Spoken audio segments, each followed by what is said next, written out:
Chapter 20, Sheba's Revolt.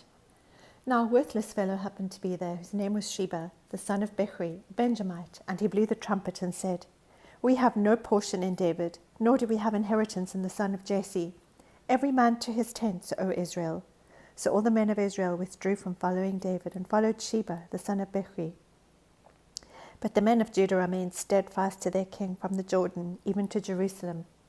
Then David came to his house at Jerusalem, and the king took the 10 women, the concubines whom he had left to keep the house, and placed them under guard and provided them with sustenance, but did not go into them. So they were shut up until the day of their death, living as widows. Then the king said to Amasa, "Call out the men of Judah for me within 3 days, and be present here yourself." So Amasa went to call out the men of Judah, but he delayed longer than the set time which he had appointed him. And David said to Abishai, "Now Sheba the son of Bichri will do us more harm than Absalom. Take your lord's servants and pursue him, so that he does not find for himself fortified cities and escape from our sight." So Joab's men went out after him, along with the Cherethites and the Pelethites and all the mighty men, and they went out from Jerusalem to pursue Sheba the son of Bichri. When they were at the large stone which is in Gibeon, Amasa came to meet them. Now Joab was dressed in his military attire, and over it was a belt with a sword in its sheath, fastened at his waist, and as he went forward it fell out.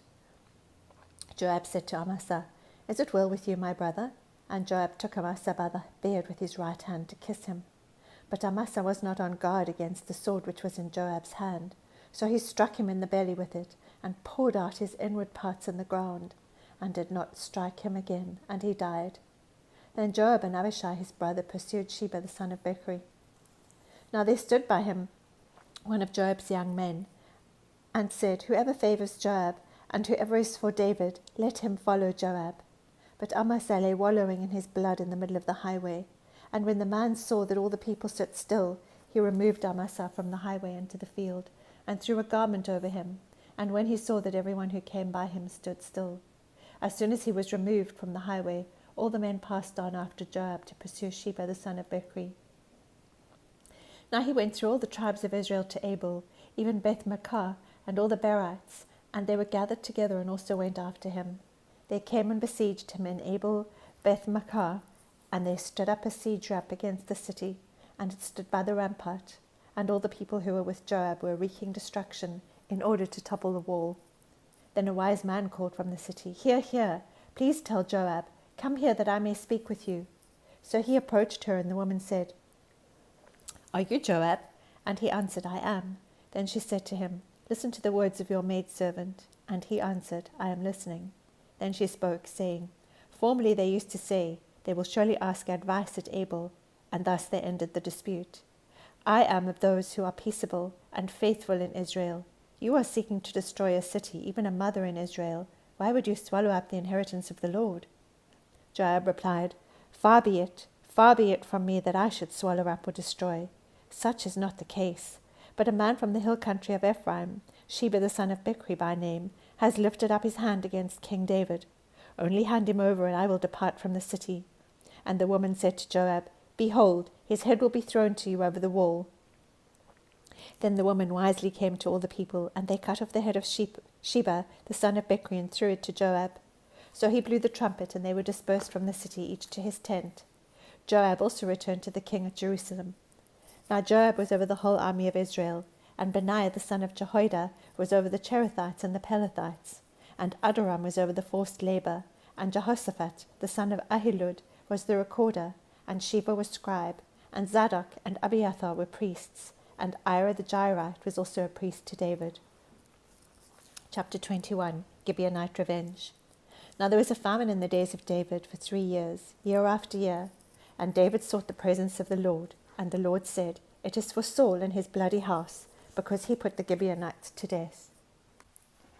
So the king called the Gibeonites and spoke to them. Now the Gibeonites were not of the sons of Israel, but of the remnant of the Amorites, and the sons of Israel made a covenant with them.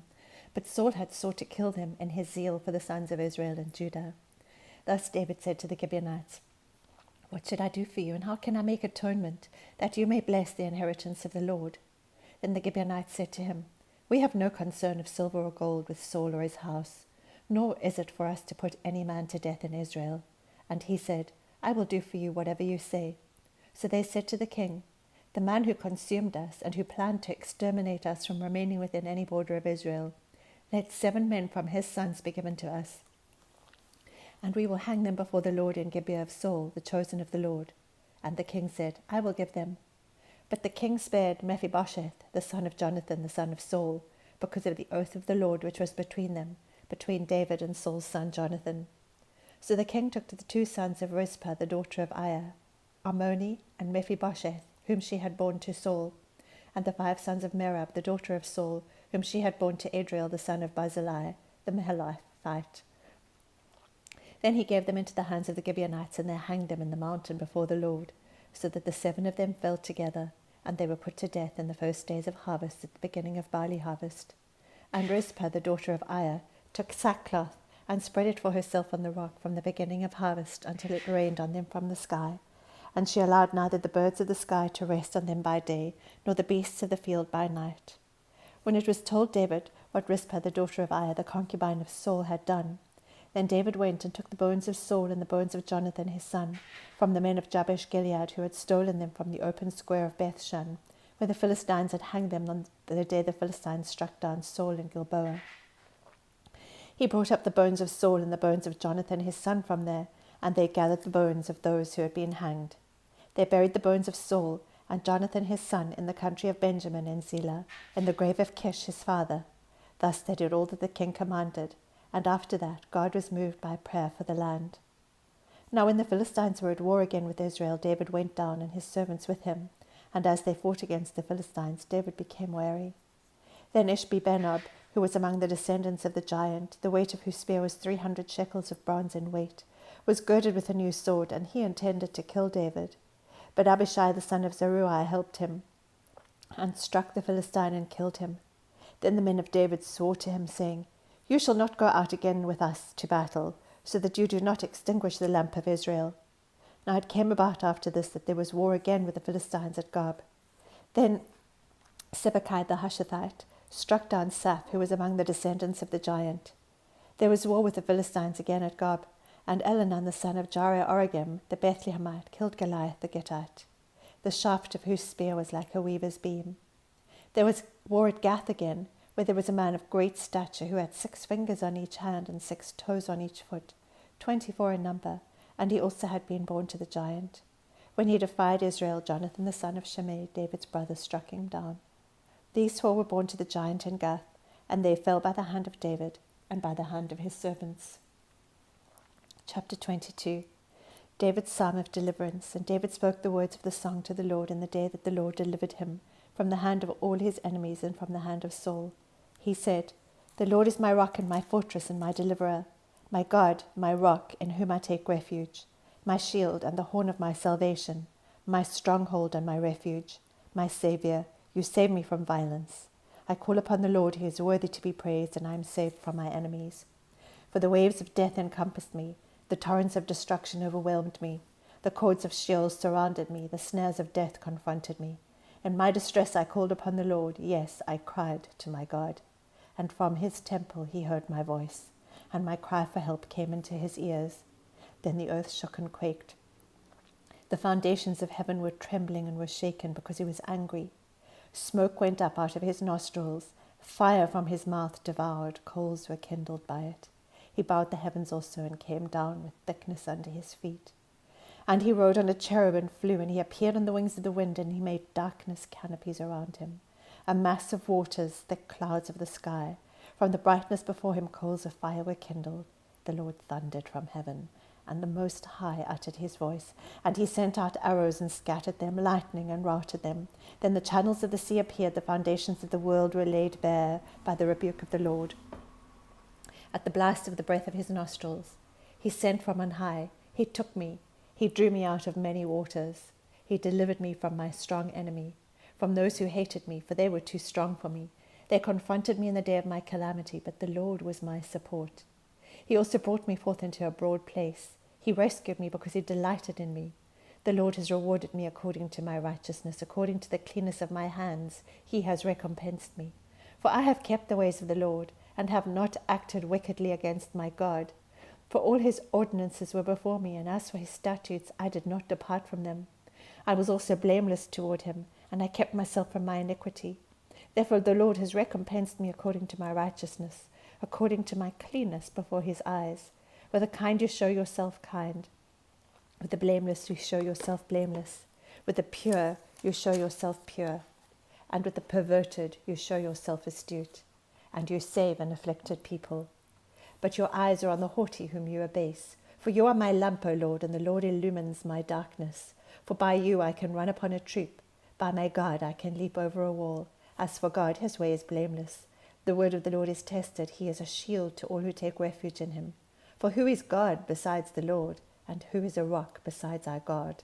God is my strong fortress, and he sets the blameless in his way. He makes my feet like hinds' feet, and he sets me on my high places. He trains my hands for battle, so that my arms can bend a bow of bronze. You have also given me the shield of your salvation, and your help makes me great. You enlarge my steps under me, and my feet have not slipped. I pursued my enemies and destroyed them, and I did not turn back until they were consumed. And I have devoured them and shattered them, so that they did not rise, and they fell under my feet. For you have girded me with strength for battle. You have subdued under me those who rose up against me. You have also made my enemies turn their backs to me, and I destroyed those who hated me. They looked, but there was none to save, even to the Lord, but he did not answer them. Then I pulverized them as the dust of the earth. I crushed and stamped them as the mire of the streets. You have also delivered me from the contentions of my people. You have kept me as head of the nations. A people whom I have not known serve me. Foreigners pretend obedience to me. As soon as they hear they obey me, foreigners lose heart and come trembling out of their fortresses. The Lord lives, and blessed be my rock, and exalted be God, the rock of my salvation. The God who executes vengeance for me and brings down peoples under me, who also brings me out from my enemies. You even lift me up above those who rise up against me. You rescue me from the violent man. Therefore, I will give thanks to you, O Lord, among the nations, and I will sing praises to your name.